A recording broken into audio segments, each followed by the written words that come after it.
speakers, starting from Dr. Hassan Daud Bhatt, who's currently serving as the Senior Advisor at Energy China, Senior Advisor and Research Fellow at Sustainable Development Policy Institute, and also an esteemed faculty of Bahria University. We have also been joined by Dr. Khalid Wali, who's currently working as a Research Fellow at SDPI. We have been joined by our two colleagues from Ms. Mandavi Singh from the Energy and Resources Institute, TERI, India, and Mr. Nayana Kaushik, who's also working as the Research Associate and Area Convener, Resource Efficiency and Governance at TERI. So they've also joined us online. So welcome to the Fireside Chat.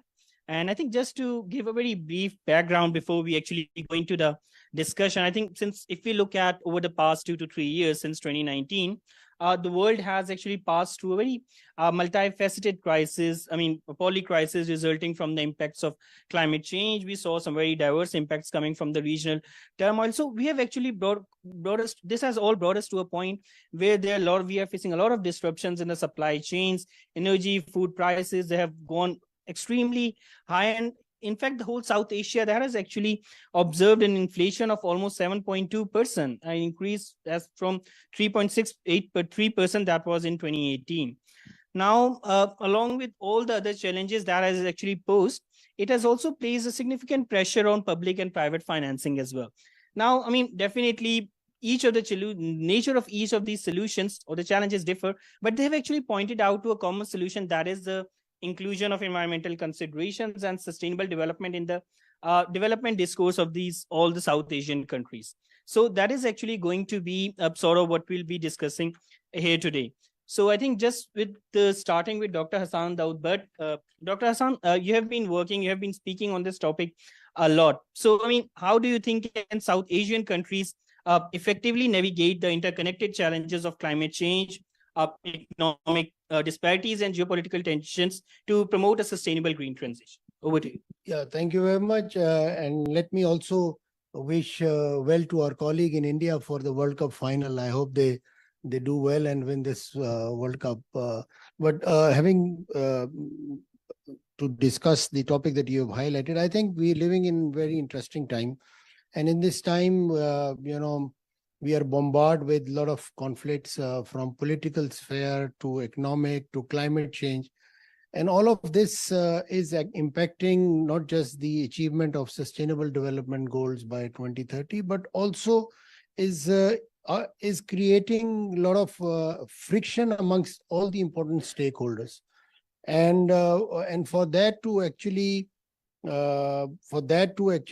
mitigate the risks, I think what we need to do is first to act on what we preach, because unless we do not act on what we are highlighting, all the stakeholders, from the United Nations to each of the developing countries. For us in this developing world, especially in South Asia, we lack those resources, and this scarcity of resources is compounding the challenge. We are entering the political season now with elections right across the corner. I think in this, the political agenda and manifestos and us as voters, we also need to identify which political party is actually championing the cause of sustainable development and also this transition. Because this transition has its cause and has its challenges. The cost of change is also important. And the cost of non-conformance is extremely high, especially in this time and age. We've seen floods in the last few years. We've seen impact of climate change, and that is actually now reflecting not just on the poverty part, but also on the security part. The migration, not just because it is forced migration, but also because of climate change, this migration will happen and will impact especially lives in urban centers. So I think all in all, what we need to again do is use diplomacy in political sphere, diplomacy in economic sphere, and diplomacy in development spheres. And why I say this, because I think development is human need and human desire, and the right to development is the right of each one of us living in this world. And we in the developing world need the support of more developing countries. I think India is a good example. They have, along with China actually in our region, they have taken certain measures which has mitigated risk. They have actually improved their economic conditions, and also have made certain macroeconomic policy which are long-term and sustainable. And also, I think in Pakistan, we need to have long-term policies which are sustainable, achievable. The targets need to be smart, as I said, sustainable, manageable, achievable, and perhaps time-bound.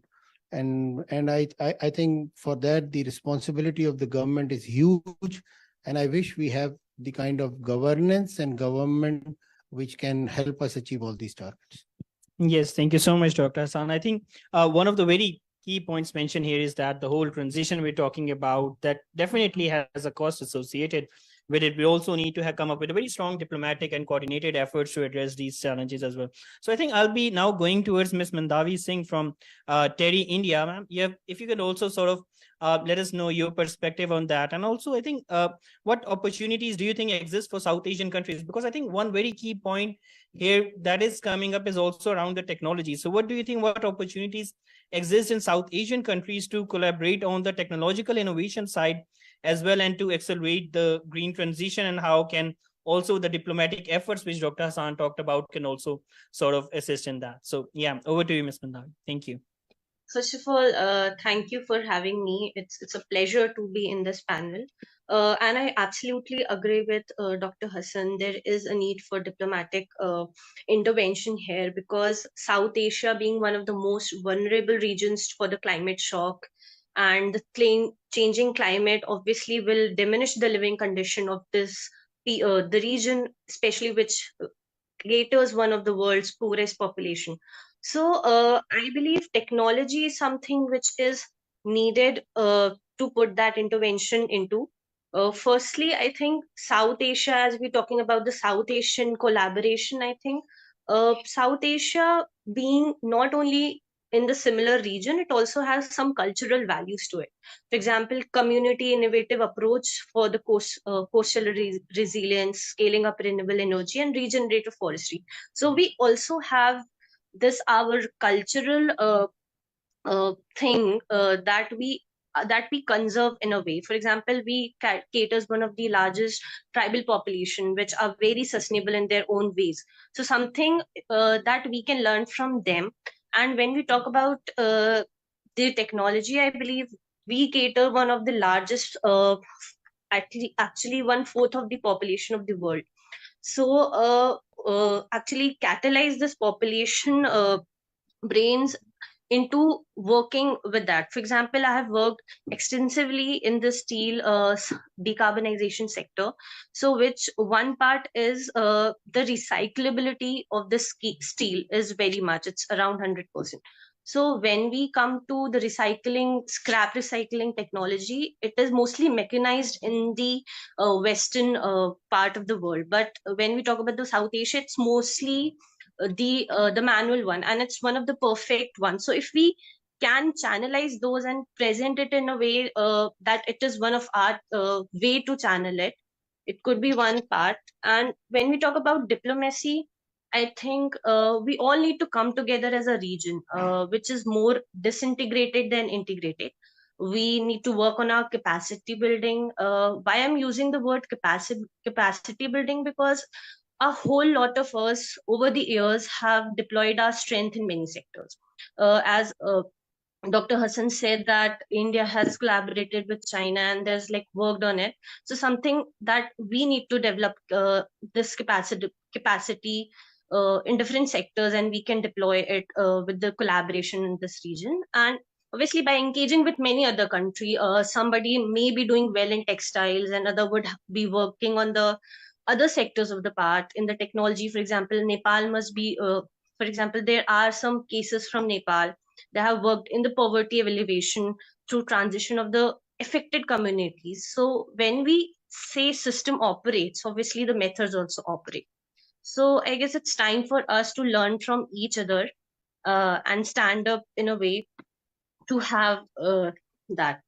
I think that's what I think. Yes, thank you. Thank you so much, Mandavi. I think very, very relevant, extremely relevant.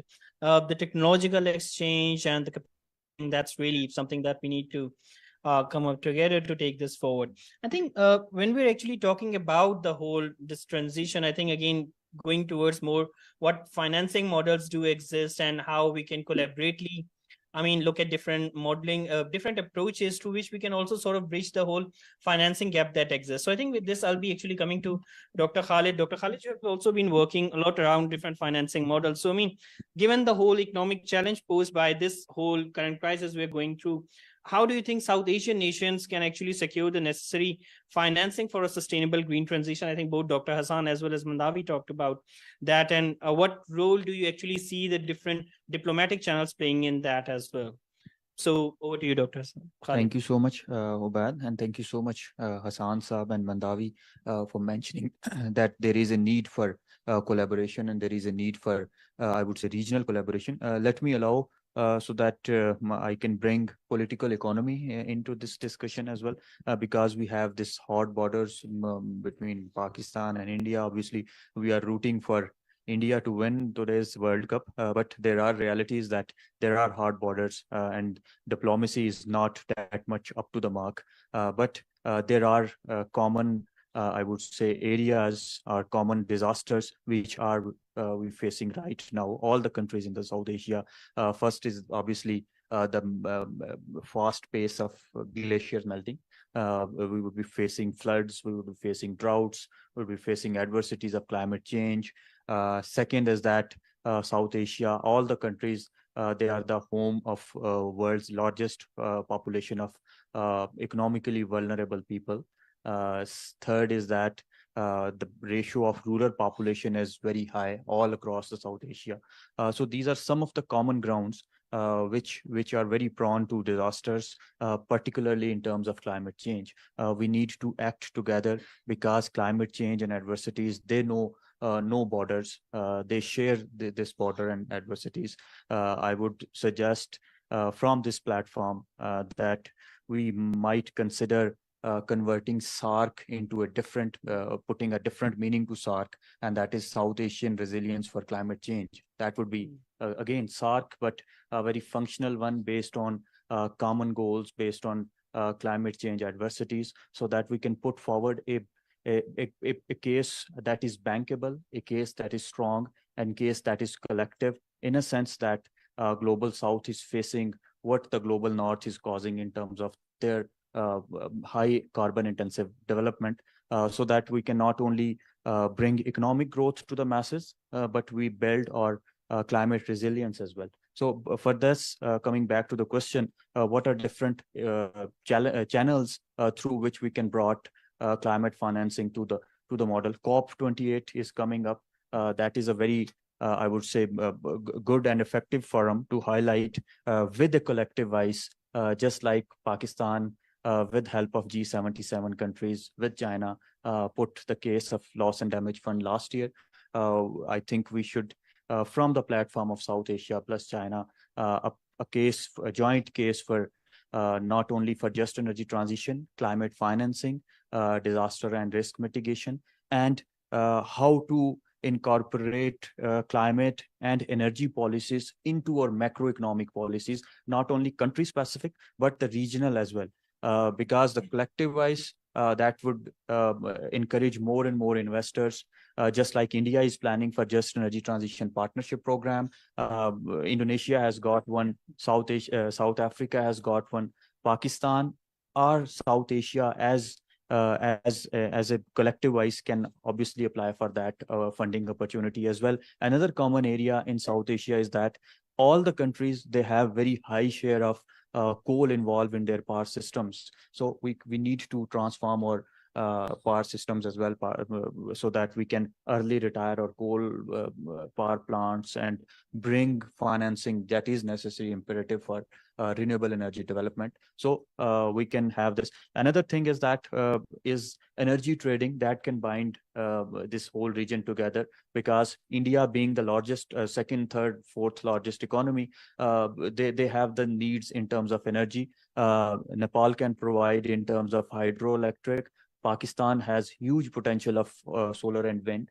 So this would not only stabilize the market, this would also have economic consequences in a very good way.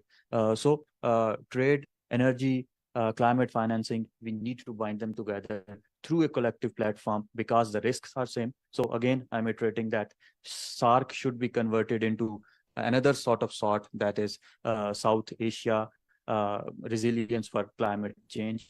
Back to Yes, you. thank you, Dr. Khalid. I think we'll also be after going to Trinayana, we'll also be hearing from Dr. Hassan also a bit on energy. How can we address the energy security concerns in South Asia and what role should be played by SARC? But I think before that, Dr. Khalid, I'll be picking one of the very key words that you actually used in your remarks. That is the just, because when we actually talked about just, the whole idea here is that, I mean, you don't have to leave anyone behind. I mean, there's a very strong role, not just by these public and the SARC organizations, but perhaps the other NGOs, community-based organizations. They have to play a very a strong role in also affecting the diplomatic engagements and how they should actually go forward. So I think coming to you, Mr. Nayana, we, I think, met almost 4 months back in Nepal as well. In Thailand, sorry, extremely sorry. So I think just coming to that to you, I mean, how do you think the civil society, including non-governmental organizations, think tanks, academia, and even the grassroots movements, how do you think they can contribute and influence the diplomatic processes aimed at the green transition towards South Asia? And if you would also like to comment on any of the points that have also been mentioned, or you want to build upon that. So yeah, over to you. Thank you. Thank you. Good afternoon, everyone. And thank you so much, Ubaid. Very good to see you again after 4 months. And I just want to, before moving to the question, I want to quickly say that Manvi and I were really looking forward to attending the session in person. Unfortunately, that didn't happen, but we are very happy to participate online. Coming to the question, I think this is a very relevant question for this region particularly. Civil society obviously has a big role to play anywhere in any issue, but South Asia, because it's not unknown to us that despite the geographical proximity, South Asia is one of the least integrated regions in the world politically and economically. And that is extremely sad, you know, because culturally we are very similar people. South Asian people of the countries are very similar. We share food, languages, festivals, clothing, we look similar. But I mean, for whatever reasons, there is a disintegration. And if we see the system as two parts, like there's the government and there's the governed section of people, it is there's conflict of interest in policies, there's conflict of interest in governance, the government part of it, due to which there is disintegration, but it is the governed, the people, which is the common link in South Asian countries. And civil society being the voice of the people, I think is the way, it is the crucial factor. Or in fact, I think in South Asia, civil society has to lead the way for solving those diplomatic lapses that might occur in a track one diplomatic process, where governments sometimes fail to engage. Now, what civil societies can do is, because whenever, you know, I think countries in South Asia they're okay with their neighbors, but some issue or the other will pop up, then they become cold. So there's a periodic on and off going on in countries between them, which often leads to shunning of countries. Now, if there's a problem that is internal to a country, where a country is in an isolated way talking about that, okay, this is how we're going to solve it. But like Dr. Khalid had said, that these problems like climate change, air pollution, natural disasters, these are not national problems. These are problems that are transboundary. And for that, to solve a problem like that, or to even approach a problem like that, this single-minded approach doesn't really work. We cannot shun the neighbors. We cannot shun our other people. We cannot shun their concerns or issues, because for such a problem, for problems like these. So what I think civil societies can do many a times is be the spokesperson of other countries, probably neighboring countries, towards their own government. Sometimes when the government probably fails to listen, the civil society can be the spokesperson for other countries' concerns and issues, especially for policies that will affect the entire region. You know, they should be those agencies who are those agencies that give the reality check, or be that, you know, the whistle guy who says that, you know, okay, this is the issue, and probably what you are thinking of how you want to solve it may not be the best way. Rather, a civil society organization should have, I'm talking about the think tank perspective, a research organization perspective like SDPI or TERI, who should have constantly their data on point. They should have logical arguments to convince their government that this solution, the other solution that probably which we are recommending, which involves including the other, might be better for you. And in fact, it will be better for you while benefiting the other. And in fact, it is in our national interest as well. So that is one thing. At the same time, civil society organizations, I think, also has the role of being the spokesperson for their own government to other countries. Also, sometimes when government fails to engage on a direct basis for whatever reason, then so that, I mean, there is no misunderstanding, so that some issue is there, so that it doesn't escalate. You know, sometimes civil society organizations can come in and kind of curb an escalation of attention.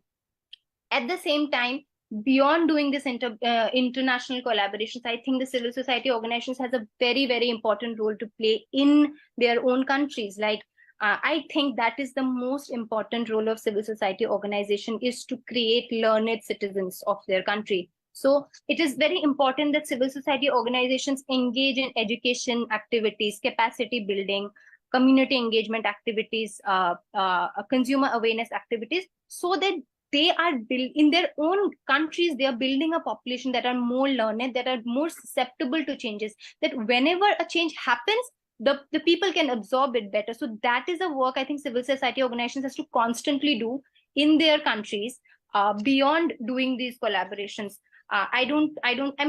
Quickly, I want to talk about two examples from India. I think there's no dearth of what good work civil society organizations have been doing in the world and even in South Asian countries.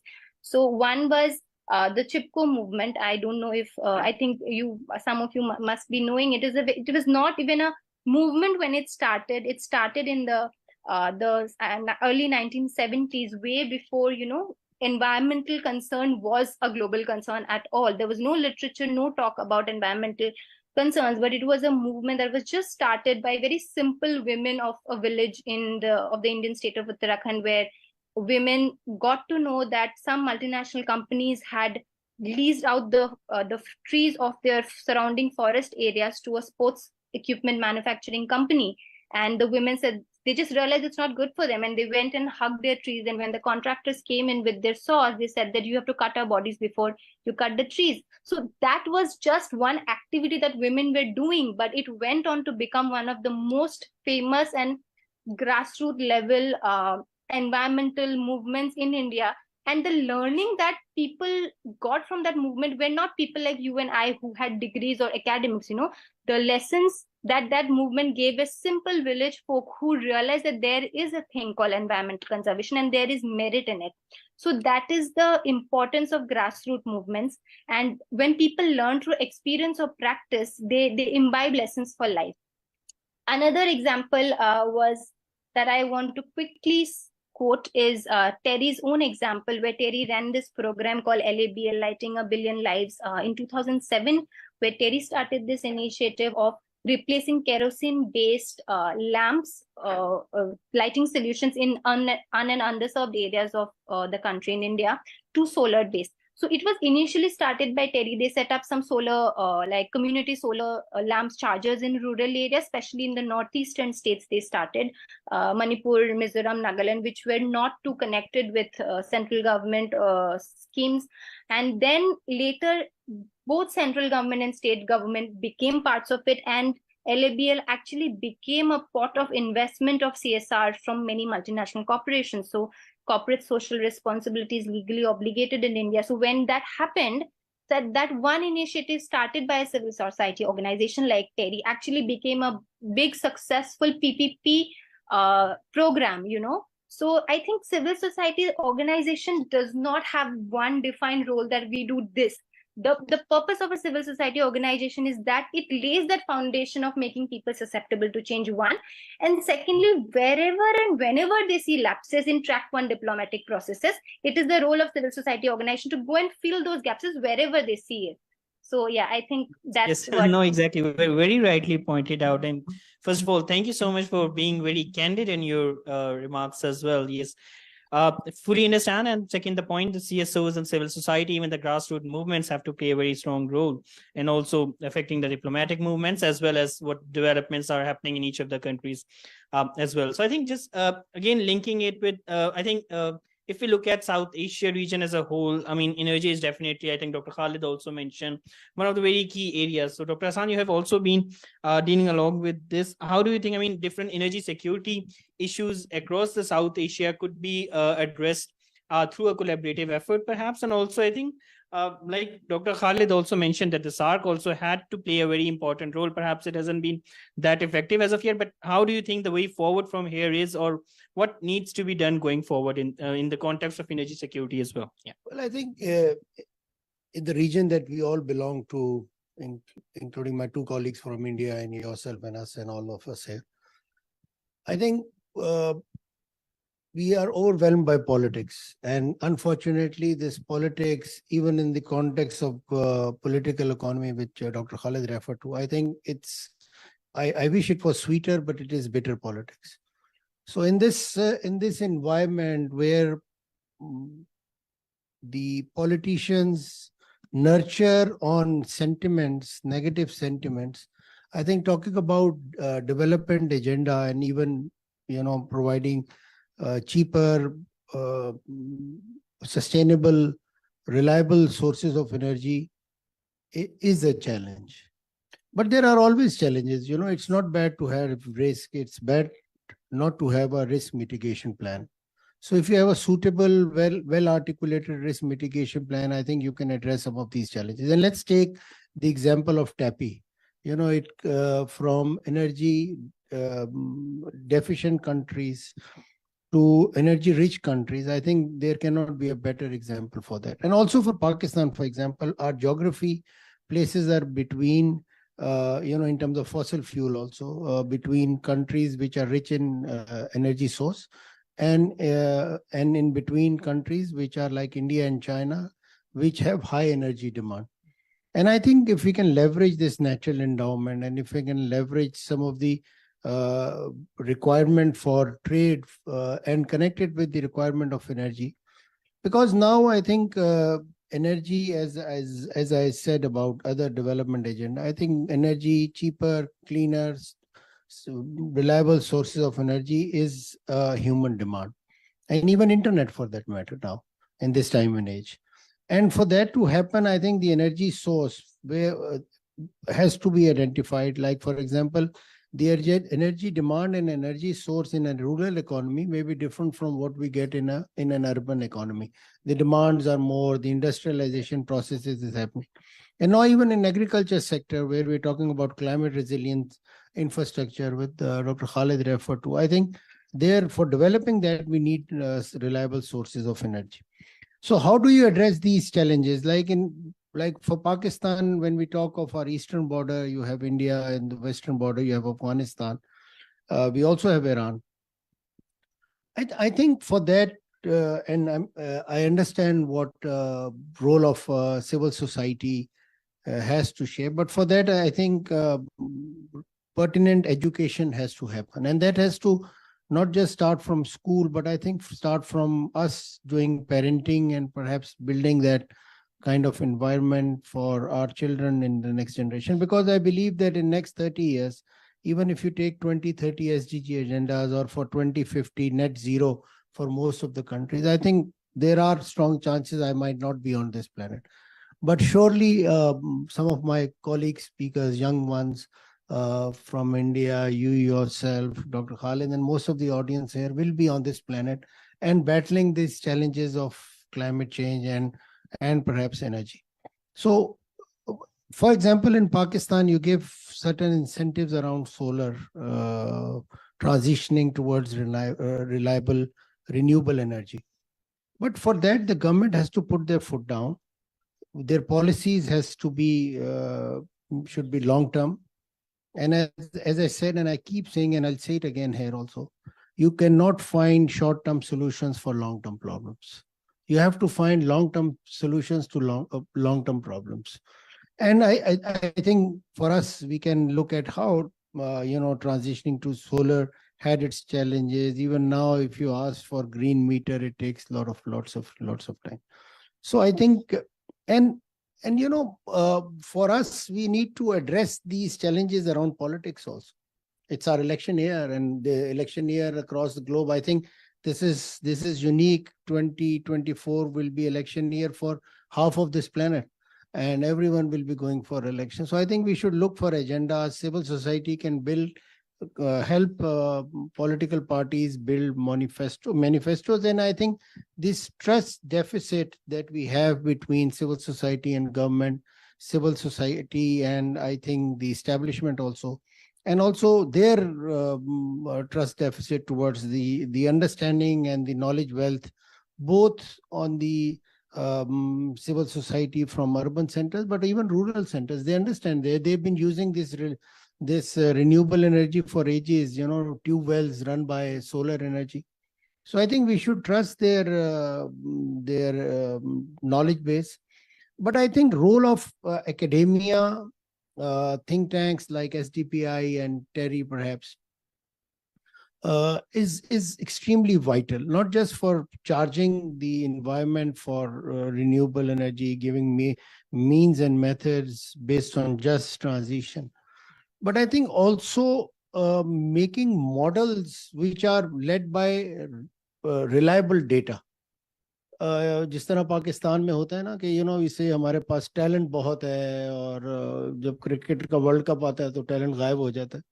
इसी तरह हम कहते हैं हमारे पास बहुत सारे resources हैं, mineral resources हैं, बट कितने हैं? I think that data has to be very very reliable, and that data through organization like SDPI, TERI, and other organizations which are represented here, will help these policy makers make reliable policies which are long term. ऐसा ना हो कि एक party आए and it comes and says that and for our region also, and I am sure my colleagues from India would also highlight, we keep living in an environment where either we are Asian tigers or there is a doomsday scenario. And I think in between that, we have to find solutions to most of our problems, including energy. And I say it to my students, but I'll say it here also because most of them are my students. There's a thin line between realism and pragmatism. So we should not flirt with that thin line. We should be, in our policy making, we should be very realistic in our approach, yet also pragmatic. Because if we use pragmatic, especially our policymakers, especially our politicians, especially all those stakeholders which are involved in this, I think we'll be able to. And now coming back lastly, just 1 minute on TEPI. Why has TEPI not delivered based on, the kind of environment that we live in? We have issues in Afghanistan, political security-led issues, but none of them cannot be addressed if we look at them in a more realistic manner. If Turkmenistan, Afghanistan, India, and Pakistan can work together, and the politicians of these countries and policymakers of these countries can work together, deliver this one project, it gives a ray of hope for many youngsters and politicians, because in next 5 to 10 years, you guys will be in a position to actually steer this country and navigate it through. But remember, we are living in an age of pandemic. We are living in an age of where globalization is seeing headwinds and is coming under threat. This challenge will grow further. This protectionist approach will grow further. You are seeing what is happening in Middle East. We are seeing what is happening between Russia and we have seen how pandemic and Mother Nature has actually asked us to behave and be more conscious of and responsible on saving this planet. And lastly, on the overall sustainability part, I think we must understand, and I echo what was said in United Nations. Also, we do not have planet B. So everything that we have to do is in this place, our Mother Earth. So we need to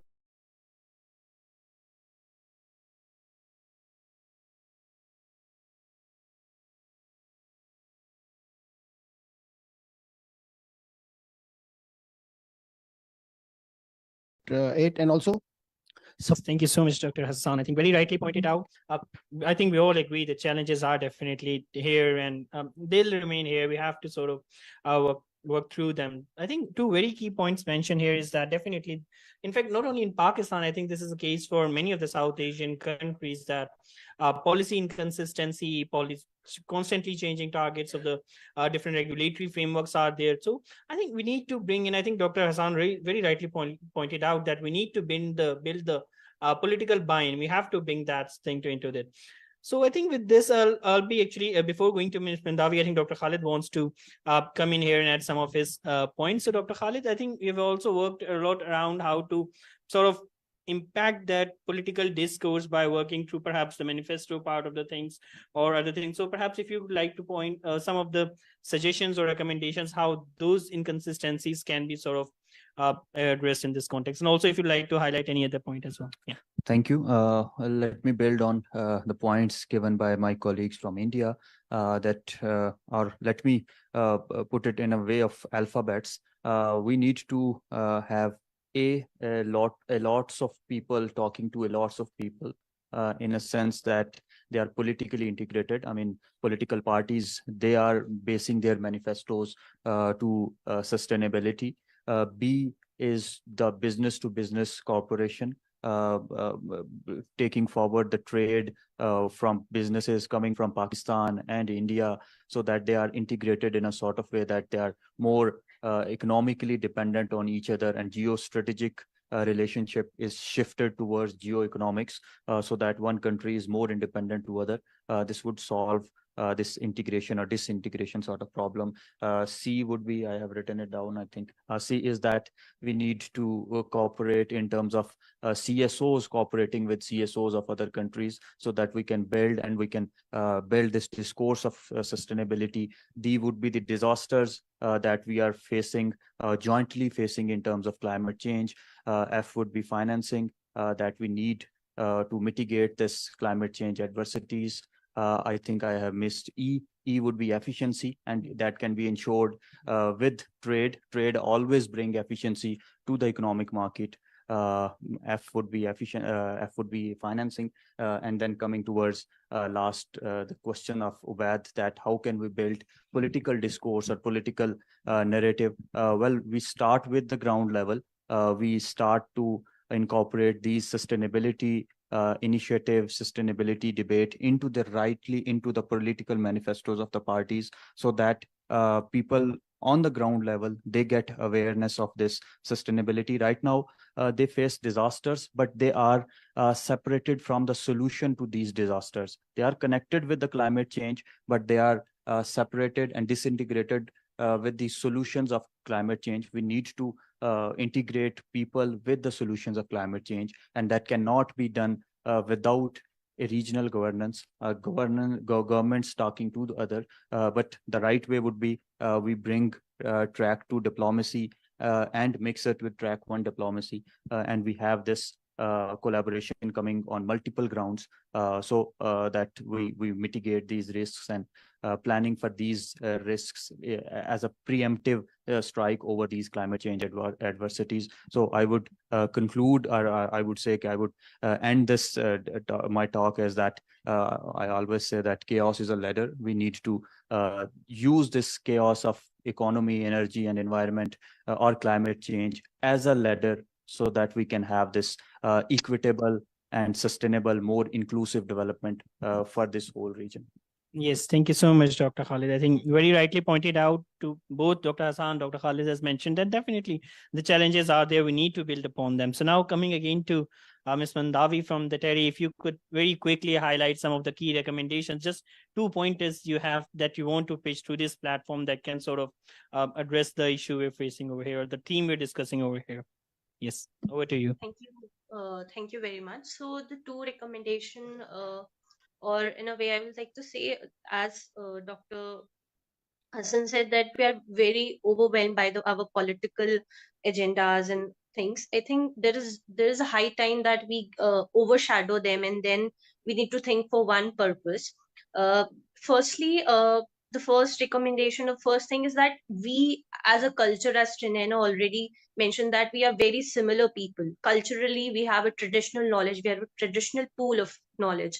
So something that we should look inward to for the traditional knowledge and the traditional sharing that we can have, and we can build something on that uh, front and develop a technology via that, especially in the coastline mitigations, as well as the forestry, agroforestry models as well, as already mentioned.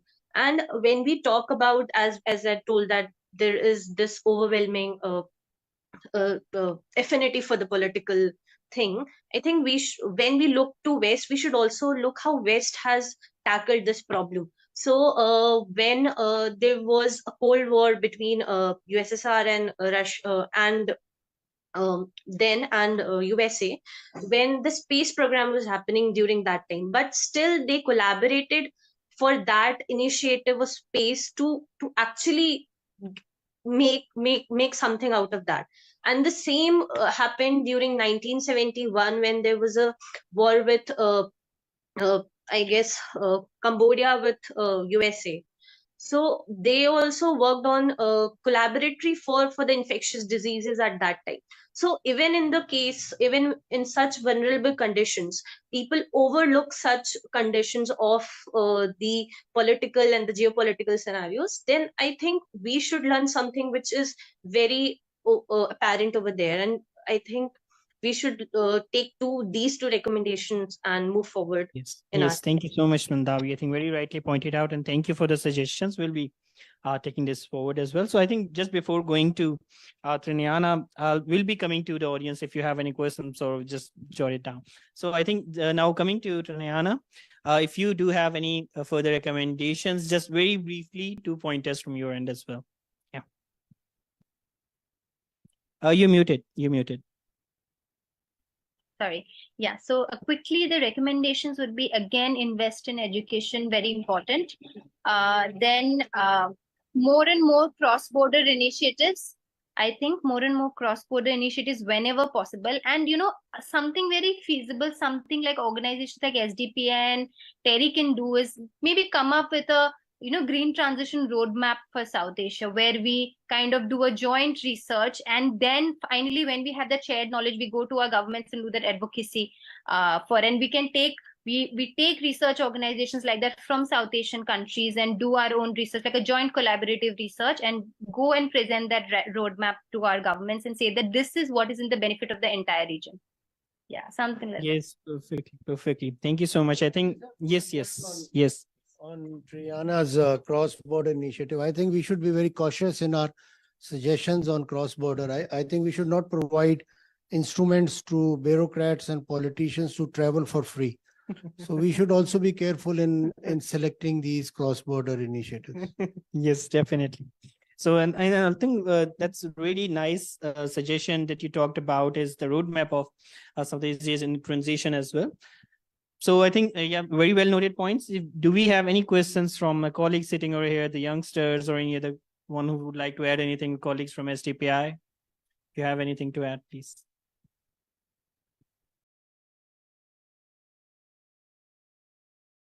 So I think, thank you so much for this. If Dr. Hassan, Dr. Khalid, do you have any other key points before we sort of close the session? I think it's a very, thank you very much for inviting me, and I'm so happy to see how we all synergize, living in a region which is polarized by politics. But when sane people sit together, 4 or 5, even if you exclude me also, then, it was like music to my ears, two young colleagues, both of them, Triana and Mandavi. My apologies for if I fail in my pronunciation. But I think it was like music, fantastic words, fantastic synergy of opinions, ideas. And I would like to congratulate SGPI, because you keep doing this, advocating the way that we can work together. We have common, not in political terms, but I think in terms of development agenda, climate change issues, I think we have common enemy, and I think common issues, poverty, education for all, healthcare, cheap electricity. And I think disease eradication, I think these are common challenges with our region suffers. And with youngsters like you, with such great minds and ideas, I think I'm more optimistic today than I was just about an hour before. Yes, thank you so much, Dr. Hassan. Very insightful remarks. So just Dr. Khalid, just sort of concluding with that. Okay, the brief remarks would be that one more thing that connects us is cricket. 96 for 3. Virat Kohli is still batting. We are rooting for India so that the World Cup remains in the South Asia. So we need to have these kind of initiatives as well so that we can integrate the region. One more thing that would connect the countries would be the youth. There is a youth bulge in South Asia right now. We need to invest in sustainability. We need to invest in innovation. We need to invest in the culture of research and development so that we can harness and reap the benefits of demographic dividend that we have. We need to have this integration on the regional level. Yes, thank you so much, Dr. Khalid. And thank you so much for everyone joining us today. I think it has been a very honest, candid opinion from all of our speakers over here, and really a lot of work for us to do as well. And I think colleagues of TERI will definitely be getting in touch with you afterwards, hopefully in the start of December, with some of the recommendations that we have sort of jointly pushed forward and some of the thought process which we have actually went through. So once again, thank you so much for joining us. We're really looking forward to hosting you in person next time, hopefully as well.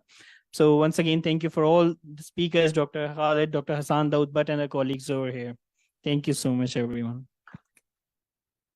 Thank you. Thank you, SDPI, for having us. Really. Yeah, likewise. Thank you.